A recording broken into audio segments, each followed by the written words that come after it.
নমস্কাৰ সকলোকে স্বাগতম জনাই আজি পুৱাই ৰাত মানে ব্লগটি আৰম্ভ কৰিছোঁ আৰু আজি ঘৰত অকণমান মানে পুঠি মাতা হৈছে 10জনমান ভকত মাতি আজি মানে বছৰেকী আছিলে এওঁৰ দেউতাকৰ গতিকে মানে অসুবিধাৰ কাৰণে আজি এনেকৈ সৰুকৈ পাতিবলগীয়া হ'ল যিহেতুকে মোৰ গা বেয়া আপোনালোকে ভিডিঅ'ত মানে ধৰিবই পাৰিছে চাগে মোৰ গা বেয়া তথাপিতো মানে অলপমান সৰু সুৰাকৈ পুথি অলপমান গীতা পাঠ অলপমানকৈ কৰা গৈছে ভাবে চিৰকাল চিন্তি যুগ সংকীৰ্ণ কপাৱে চিৰকাল ব্যৱহাৰ শুনিও কপাল থওঁ অস্ত্ৰ হৈলে যিটো মূৰ অলপ ভজে মাত্ৰ অষ্টাংগ কৰিবে লাগি যিমত নিয়ম ভক্তি বলে জানা সবে যুগনুহে সময় অহংকাৰ গুৰু কৰি পুৰে যিটো জন অৱশ্যে কাহাৰ জান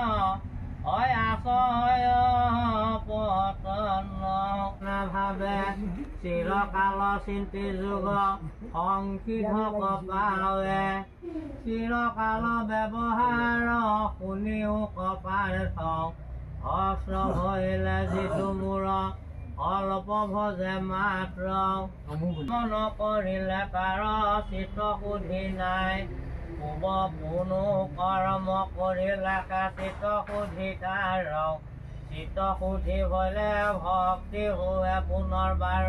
ভক্তি হলে পাছে জ্ঞান ভৰিব ভাল সাধনা অপেক্ষায় বুলি চিৰকাল বুদ্ধি ভাল হ'ব কিয়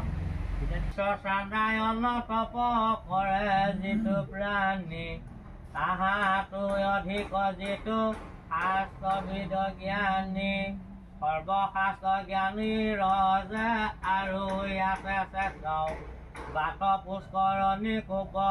কৰ্ম কৰে ইষ্ট তাতো চাহি অষ্টাংগ যে যুগ অতিশয় হেন জানি কৰ্মযোগী অহয়ো ধনঞ্জয় কৰ্মজীৱীৰ সময়ত কঠীয়া বিধান নাপাই যদি আমি যদি সৰিয়হৰ কঠীয়া জ্বলাওঁ আমাৰ ফল হ'ব জানো ঠিক তেনেকুৱা ধৰণৰ শাস্ত্ৰ এটা উদাহৰণ তাতো চাহি অষ্টাংগ যুগ অতিশয় জ্ঞান জ্ঞানী কৰ্মযোগী হয়ো ধনঞ্জয় অষ্টাংগ কৰিবে লাগি যিমত নিয়ম ভক্তি বলে জানা সবে যুগনুহে সময় অহংকাৰ গুৰু কৰি পুৰে যিটো জন অৱশ্যে কাহাৰ জান হয় আশয় পতন অহংকাৰ গুৰু পুৰে যিটো জন যিটো নেকি গুৰুৰ কৰ্ম গুৰুৰ হাত গুৰুৰ বাক্য তাত যদি আমি ভকতে যদি হাত দিয়া হয় কৰ্ম কৰা হয় তেতিয়াহ'লে বৰ ডাঙৰ অপৰাধ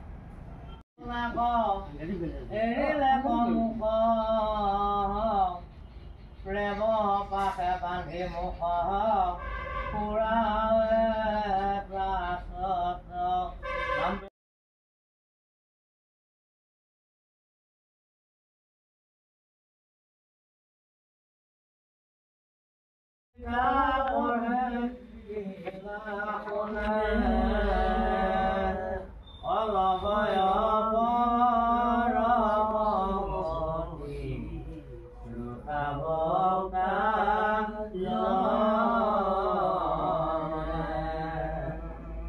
পুণ্য ফলে সংসাৰত ৰয়সিত জন শুনি মান কৰিলে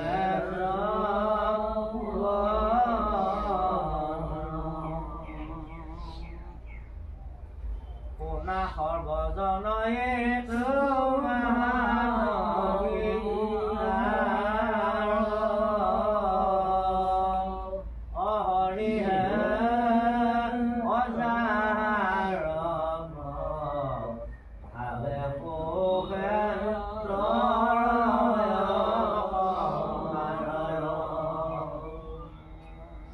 Gita Rama Hanmoya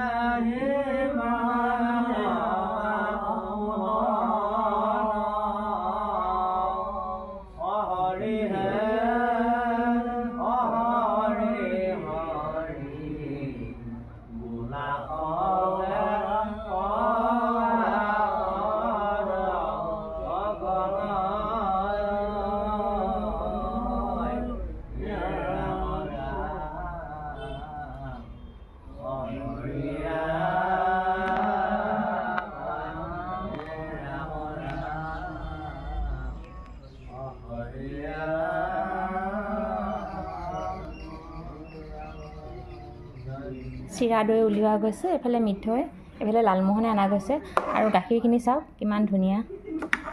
গাখীৰখিনি।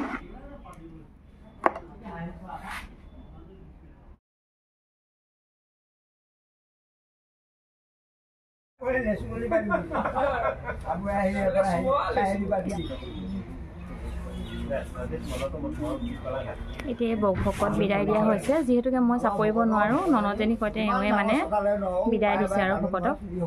প্ৰতিগৰাকীকে সেৱা কৰি পেলাই বিদায় দিয়া যায় যে।